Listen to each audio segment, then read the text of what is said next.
ಕಾಂಗ್ರೆಸ್ ಪಕ್ಷದಲ್ಲಿ ಈಗ ಕುರ್ಚಿ ಕಾದಾಟ ಮತ್ತೆ ಮುಂದುವರಿತಾ ಇದೆ. ಡಿಸಿಎಂ ಡಿಕೆ ಶಿವಕುಮಾರ್ ಅವರ ನಿವಾಸಕ್ಕೆ ಸಚಿವ ಪ್ರಿಯಾಂಕ್ ಖರ್ಗೆ ಅವರು ಭೇಟಿ ಕೊಟ್ಟಿದ್ದಾರೆ.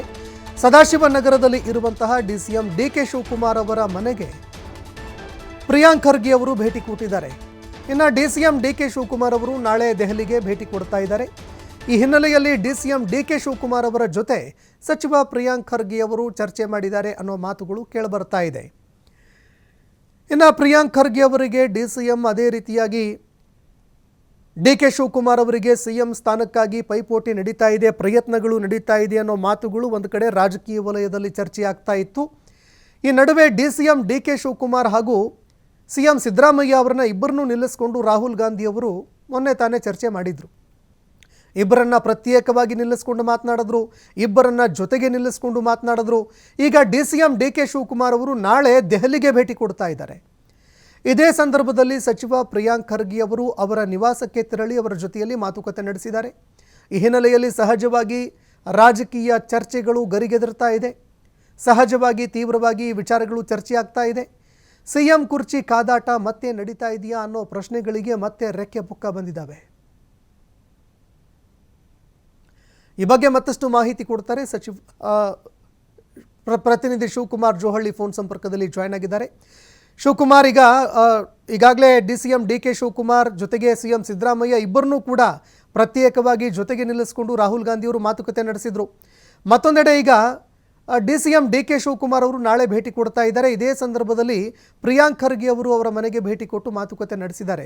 ಹೀಗಾಗಿ ಕುರ್ಚಿ ಕಾದಾಟ ವಿಚಾರಕ್ಕೆ ಸಂಬಂಧಪಟ್ಟಂತೆ ಮತ್ತಷ್ಟು ಚರ್ಚೆಗಳು ಆರಂಭ ಆಗಿದ್ದಾವೆ. ಏನೆಲ್ಲ ಚರ್ಚೆಗಳು ನಡೀತಾ ಇದೆ, ಈ ಬಗ್ಗೆ ಮತ್ತಷ್ಟು ಮಾಹಿತಿ ಕೊಡೋದಾದ್ರೆ? ಸಂತೋಷ್, ರಾಹುಲ್ ಗಾಂಧಿ ಅವರ ಭೇಟಿಯ ನಂತರ ಮುಖ್ಯಮಂತ್ರಿಗಳು ಮತ್ತೆ ಉಪಮುಖ್ಯಮಂತ್ರಿಗಳು ಮೈಸೂರಿನಲ್ಲಿ ರಾಹುಲ್ ಗಾಂಧಿ ಅವರನ್ನ ಭೇಟಿ ಮಾಡಿದ್ರು. ಆ ಭೇಟಿಯ ನಂತರದಲ್ಲಿ ರಾಜ್ಯ ರಾಜಕಾರಣದಲ್ಲಿ ಮತ್ತೆ ಕೆಲವು ಬೆಳವಣಿಗೆಗಳು ಶುರುವಾಗ್ತಾ ಇದೆ. ನಾಳೆ ಡಿಸಿಎಂ ಡಿಕೆ ಶಿವಕುಮಾರ್ ಅವರು ದೆಹಲಿಗೆ ಪ್ರಯಾಣವನ್ನ ಬೆಳೆಸ್ತಾ ಇದ್ದಾರೆ. ಕಾರಣ ಅಸ್ಸಾಂ ವಿಧಾನಸಭಾ ಚುನಾವಣೆಯ ಹಿನ್ನೆಲೆಯಲ್ಲಿ ದೆಹಲಿಯ ಎಐಸಿಸಿ ಕಚೇರಿಯಲ್ಲಿ ವೀಕ್ಷಕರ ಸಭೆಯನ್ನ ಕರೆಯಲಾಗಿದೆ. ಅಸ್ಸಾಂ ವೀಕ್ಷಕರನ್ನಾಗಿ ಡಿಸಿಎಂ ಡಿಕೆ ಶಿವಕುಮಾರ್ ಅವರನ್ನು ಕೂಡ ನೇಮಕ ಮಾಡಲಾಗಿದೆ.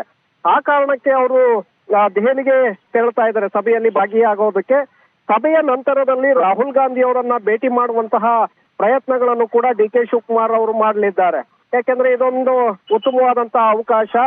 ಸಭೆಗೆ ಬಂದಂತಹ ಸಂದರ್ಭದಲ್ಲಿ ರಾಹುಲ್ ಗಾಂಧಿ ಅವರನ್ನ ಭೇಟಿ ಮಾಡಿ ತಮ್ಮ ಮನದ ಆಸೆಯನ್ನ ಅವರ ಮುಂದೆ ಇಟ್ಟು ಸುದೀರ್ಘವಾಗಿ ಚರ್ಚೆ ಮಾಡಬೇಕು ಅನ್ನುವಂತ ನಿಟ್ಟಿನಲ್ಲಿ ಡಿಸಿಎಂ ಪ್ರಯತ್ನವನ್ನ ಮಾಡಲಿದ್ದಾರೆ. ಸೊ ಹಾಗಾಗಿ ರಾಜ್ಯದಲ್ಲೂ ಕೂಡ ಈಗ ಬೆಳವಣಿಗೆಗಳು ಶುರುವಾಗ್ತಾ ಇದೆ. ನಾಳೆ ಅವರು ದೆಹಲಿಗೆ ಭೇಟಿಯನ್ನ ಕೊಡ್ತಾ ಇರೋದ್ರಿಂದ ಸಹಜವಾಗಿ ಇವತ್ತು ಪ್ರಿಯಾಂಕ್ ಖರ್ಗೆ ಅವರು ಕೂಡ ಡಿಕೆ ಶಿವಕುಮಾರ್ ಅವರ ನಿವಾಸಕ್ಕೆ ಭೇಟಿಯನ್ನ ಕೊಟ್ಟಿದ್ದಾರೆ. ಸುಮಾರು 3.25 ಗಂಟೆಗಳ ಕಾಲ ಡಿಕೆ ಶಿವಕುಮಾರ್ ಅವರ ಜೊತೆ ಚರ್ಚೆಯನ್ನ ಮಾಡಿದ್ದಾರೆ. ಈ ಸಂದರ್ಭದಲ್ಲಿ ಮಾಜಿ ಸಂಸದ ಡಿಕೆ ಸುರೇಶ್ ಅವರು ಕೂಡ ಆ ಸಭೆಯಲ್ಲಿ ಭಾಗಿಯಾಗ್ತಾರೆ.